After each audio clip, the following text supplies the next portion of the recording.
Hello, everyone. I welcome you to the release of my book, Imagination and Consciousness. The poems in this book evolved over a period of 1.5 years.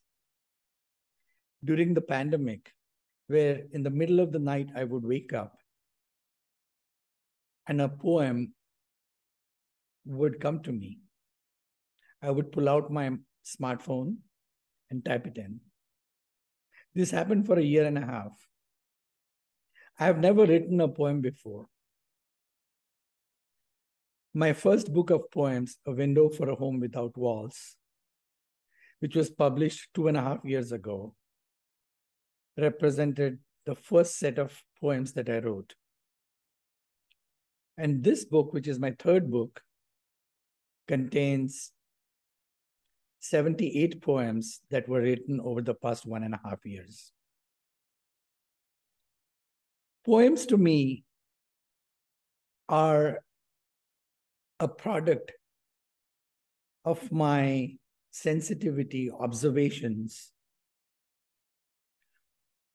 As I was growing up, as I was traveling around the world, and storing it in my subconscious without judgment.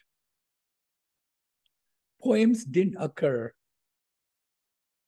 from my conscious effort to interpret what I observed. They came more from an impulse, a subconscious impulse, as a result of my mind's process of connecting the dots. So I present to you Imagination and Consciousness. In this book, there are different human emotions expressed.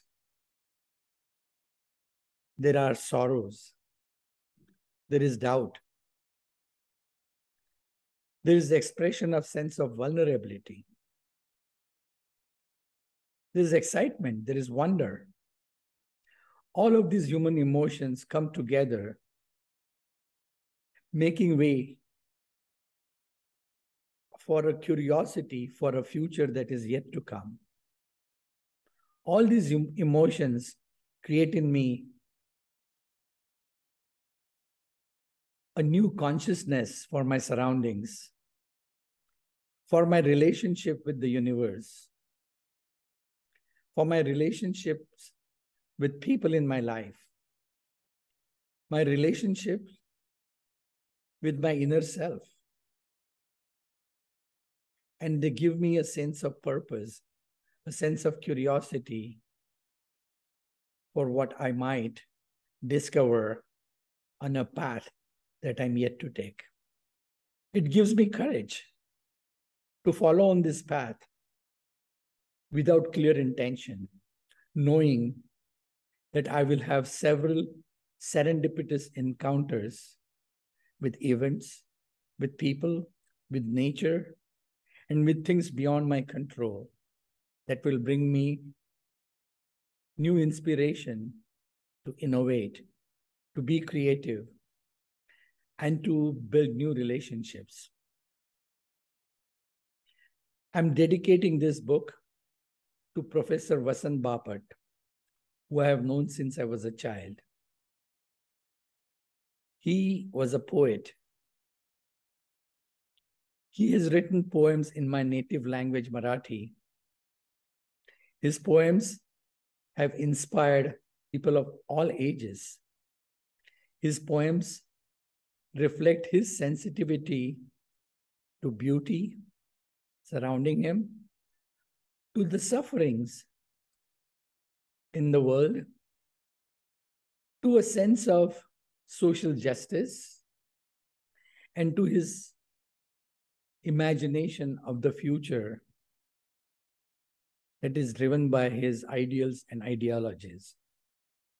His poems have guided me all my life, and so have they guided a large community of people I've grown up with. I invite you to consider poetry as a medium of tapping into your subconscious, of tapping into all the experiences that you have accumulated over your life, to reflect on them and to turn them into an impulse for exploring the future. Poetry has expanded my imagination and my consciousness. As J. Krishnamurti says, total observation without judgment is the highest level of intellect. From this highest level of intellect, we can explore creativity and wonder that is not accessible when we are driven with just our goals, intentions, and the knowledge that we are aware of. At the end of this book is a poem called Adieu, Nightbirde. This poem is about Jane Kristen Merkevsky from Zensville, Ohio.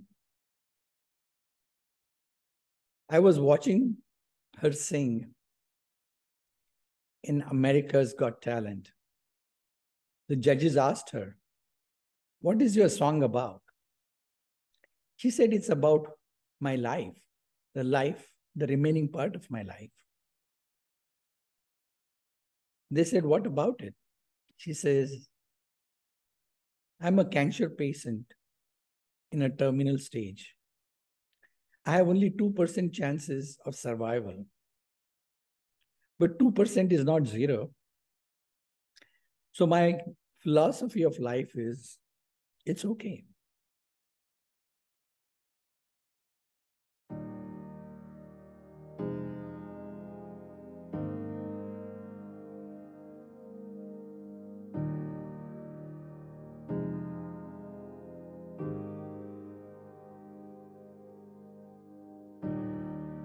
I moved to California in the summertime. I changed my name thinking that it would change my mind. I thought that all my problems, they would stay behind. I was a stick of dynamite and it just was a matter of time.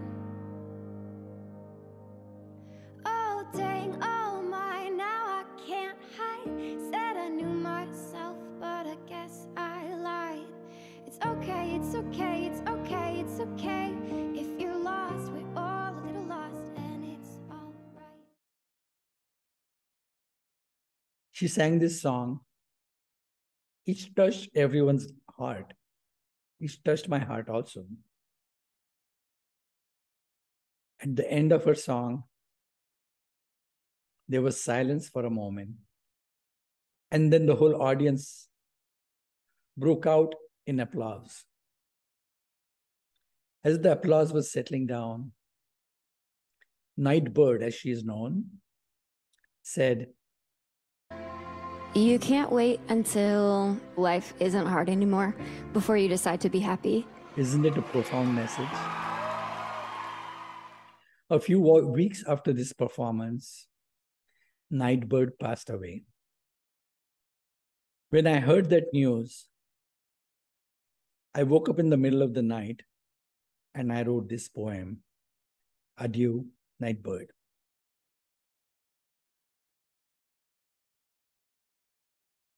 So I invite you again to join a journey of expanding imagination and consciousness and discovering a new space of wonder.